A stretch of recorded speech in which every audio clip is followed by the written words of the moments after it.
Bigyan ko muna yung pagkain ng Mukhtar. Kasi kaibigan natin yun eh. Yan, dito si Mukhtar oh. Kaibigan natin. Yan. Yan si Mukhtar. Mag-ayos ng mga argili. Ano pulo argili hon? Itabit hon? Ito unim hon? Aywa. Ito yung bahay niya. Si Mukhtar. Yan mga course, at dito naman tayo sa Johnny no. At kaliwali muna tayo dito. Ito yung summer getaway naman natin. Dito sa papunta sa Johnny. Dito yan. Dito lang yan. Lalakad tayo dito. So palipas oras muna tayo dito sa tabing dagat. Diyan.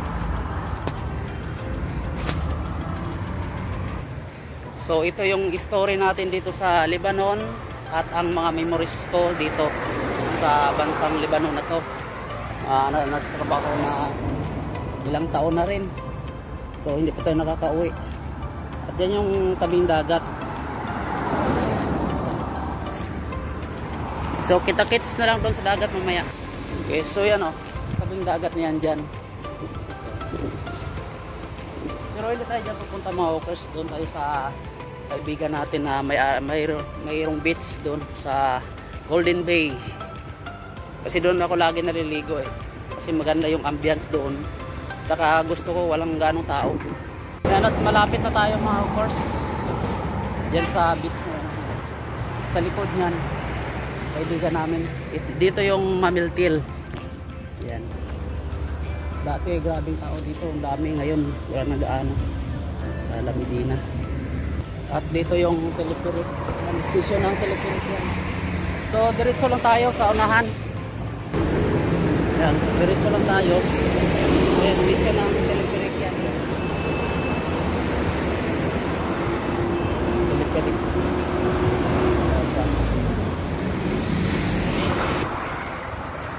Diyan tayo maligo sa loob. Tahimik oh. Tahimik yung parking. Yan yung harisa. Dito na tayo makakapos sa beach ni Malimut. Ito yung beach. So papasok tayo dito sa yun, at may mga naliligo na rin pala.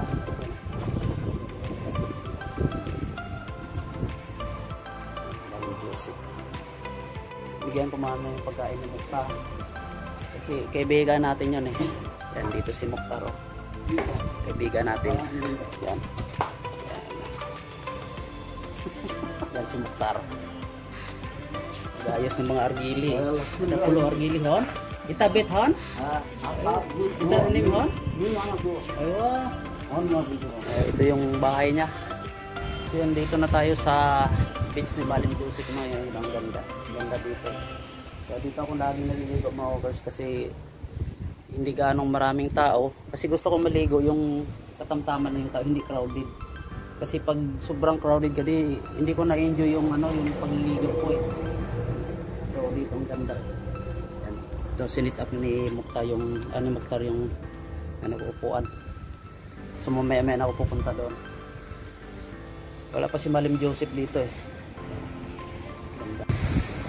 Dito na tayo sa beach ni Malim Joseph at mamaya-maya na ako maligo. Hindi ganun mainit eh. Medyo makulimlim. Pero okay lang. At mayroon tayong almasa. Almasa.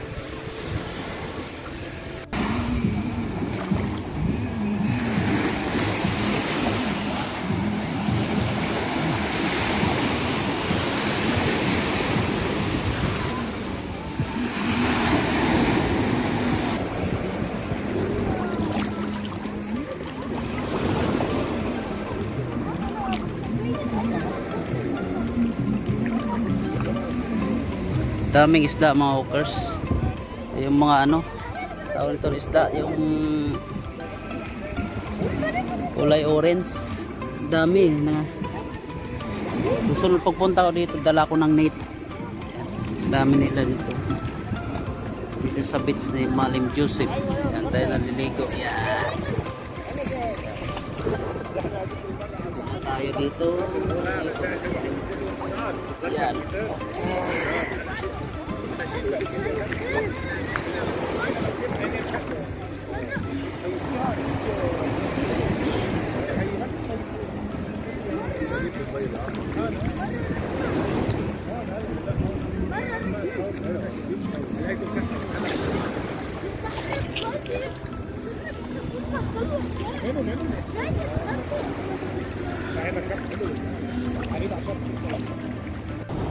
Yung mga course, tapos na tayo maligo at pauwi na tayo sa bahay. Pero dadaan muna ako dito sa prutasan. Bibili tayo ng prutas. Bibili lang ako mangga dito mga course. Mangga nila dito sa prutasan. 2 piraso lang. Okay. Iyaran natin muna siya. 2 mangga. Marami sila mga prutas dito sa Rizal. Mga prutas na mga prutas. Meron yung dragon fruit. Hindi ko alam magkano yung kilo ng dragon fruit nila. Okay, so hanggang dito na lang yung video natin at ito yung mga memories natin. Memories at saka story natin dito sa Lebanon. At God bless sa inyong lahat. Okay po.